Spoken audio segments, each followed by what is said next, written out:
नमस्कार दोस्तों, मैं हूं डॉक्टर विकास शर्मा, होम्योपैथिक डॉक्टर। और आज चर्चा करते हैं एनल फिशर्स के ऊपर। ये जानते हैं कि एनल फिशर क्या होते हैं और होम्योपैथी कैसे एनल फिशर का ट्रीटमेंट कर सकती है, यानी कि उपचार कर सकती है। दोस्तों, होम्योपैथिक मेडिसिन बहुत इफेक्टिव होती हैं एनल फिशर को ट्रीट करने के लिए। बहुत सारे केसेस मैंने ट्रीट किए हैं और बहुत सारे केसेस मैं देखता हूं जहां पर एनल फिशर बहुत क्रॉनिक हो चुके होते हैं, वहां पर भी होम्योपैथी बहुत इफेक्टिव होती है। तो दोस्तों, सबसे पहले चर्चा शुरू करते हैं कि एनल फिशर क्या होते हैं।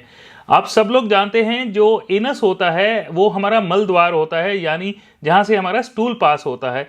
दोस्तों, जब हमें बहुत देर तक क्रॉनिक कॉन्स्टिपेशन रहती है या क्रॉनिक डायरिया रहता है, वो एरिया इरिटेट हो जाता है और वहां पर क्रैक डेवलप हो जाता है या कट पड़ जाता है या फिशर हो जाता है, तो उसको एनल फिशर कहते हैं। दोस्तों, इसके सिम्टम्स होते हैं बहुत सारी पेन, स्टूल पास करने के बाद पेन, कुछ केसेस में ब्लीडिंग भी हो सकती है और कुछ केसेस में डिस्चार्ज भी होता है। बहुत सारे केसेस में इचिंग भी मिलेगी आपको। तो दोस्तों, ये जानते हैं कि साइंस एंड सिम्टम्स क्या होते हैं एनल फिशर के। दोस्तों, साइन जो होता है वो पहला साइन होता है जो कि विजिबल साइन होता है। कोई सर्जन या फिजिशियन अगर एग्जामिन करे तो उसको देख के पता चल सकता है कि वहां पर कट है। तो ये एक सबसे इंपॉर्टेंट साइन होता है, a crack in the anus. Next जो सबसे इंपॉर्टेंट चीज होती है वो होता है कि टैग प्रेजेंट होता है। जहां पर कट होता है वहां पर अगर क्रॉनिक हो जाता है फिशर तो वहां पर एक टैग आ जाता है, स्किन टैग बोलते हैं।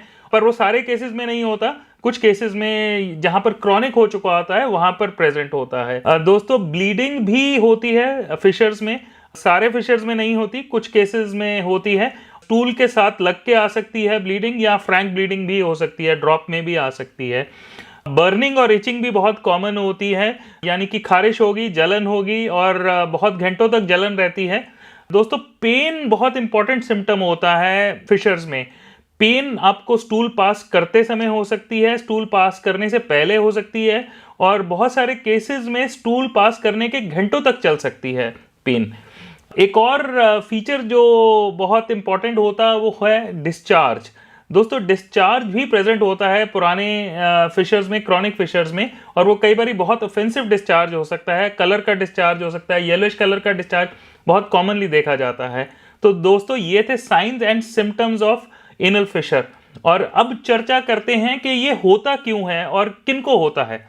दोस्तों, एनल फिशर ज्यादातर उन लोगों को होता है जिनको क्रॉनिक कॉन्स्टिपेशन रहती है या क्रॉनिक डायरिया रहता है। इन्फ्लामेटरी बाउल डिजीज जैसे कि अल्सरेटिव कोलाइटिस हो गया, क्रोन्स हो गया, जहां पर आपको डायरिया बहुत कॉमन होता है और बहुत सालों तक चलता है, वहां पर एनल फिशर बहुत कॉमन होता है और बहुत सारे केसेस में एनल फिशर भी मिलता है। दोस्तों, डिलीवरी के बाद भी कॉमन होता है, जब स्ट्रेन करते हैं, चाइल्ड बर्थ के ड्यूरिंग स्ट्रेनिंग होती है, उसके कारण भी एनल फिशर डेवलप हो जाता है। दोस्तों, कुछ रेयर कॉजेज होते हैं जैसे कि HIV, हर्पीज या कैंसर, इनमें भी एनल फिशर डेवलप हो जाता है। तो आइए दोस्तों, चर्चा शुरू करते हैं homeopathic medicine for anal fissure. ये जानते हैं कि कौन सी होम्योपैथिक मेडिसिन हैं जो एनल फिशर को परमानेंटली हील कर सकती हैं और आपके सिम्टम्स को भी रिलीफ दे सकती हैं। दोस्तों, बहुत सारी मेडिसिन हैं जो आपकी पेन को बहुत रिलीफ दे सकती हैं और immediately with in 24 hours to 36 hours आपकी पेन बहुत बेटर हो सकती है। अगर आपको ब्लीडिंग हो रही है वो रुक सकती है, डिस्चार्ज हो रहा है वो रुक सकता है, और बर्निंग और इचिंग को ट्रीट करने के लिए होम्योपैथी में खास मेडिसिन हैं। तो चलिए चर्चा शुरू करते हैं कौन सी मेडिसिन है होम्योपैथी में जो बहुत इफेक्टिव होती हैं। दोस्तों, सबसे इंपॉर्टेंट मेडिसिन होती है रिटानिया। रिटानिया एक ऐसी मेडिसिन है जो तकरीबन हर तरह के एनल फिशर में हेल्पफुल होती है, और सबसे इंपॉर्टेंट सिम्टम होता है अगर आपको पेन है और बहुत सिवियर पेन है, और पेन आपको स्टूल पास करते समय होती है और करने के बाद आपको घंटों तक रहती है, तो वहां पर रिटानिया का सबसे ज्यादा रोल है। अगर मैं फिर से दोहराऊंगा कि अगर आपको स्टूल पास करने के बाद पेन होती है और बहुत घंटों तक रहती है, तो दोस्तों रिटानिया आपकी मेडिसिन है। आप लीजिए 200 पोटेंसी में once a day for 15 days, आपको बहुत रिलीफ मिलेगी। दोस्तों, सेकंड मेडिसिन जिस पे हम आएंगे वो है नाइट्रिक एसिड, या एसिड नाइट्रिक भी बोलते हैं। दोस्तों, ये वहां दी जाती है वहां जहां पर बहुत शार्प कटिंग पेन है, और कटिंग पेन आपको बहुत देर तक रहती है और स्टूल पास करते समय होती है, स्टूल पास करने के बाद भी होती है। और मेन गाइडिंग फीचर जो होता है या मेन सिम्टम जिस पे नाइट्रिक एसिड प्रिस्क्राइब की जाती है वो होता है अगर आपको ब्लीडिंग हो रही है विद शार्प कटिंग पेन्स। दोस्तों, तीसरी मेडिसिन जिस पे हम आएंगे वो है पियोनिया।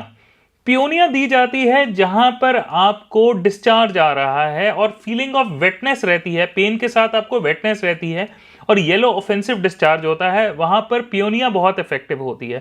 तो दोस्तों चौथी मेडिसिन जिस पे हम आएंगे वो है हीपर सल्फ।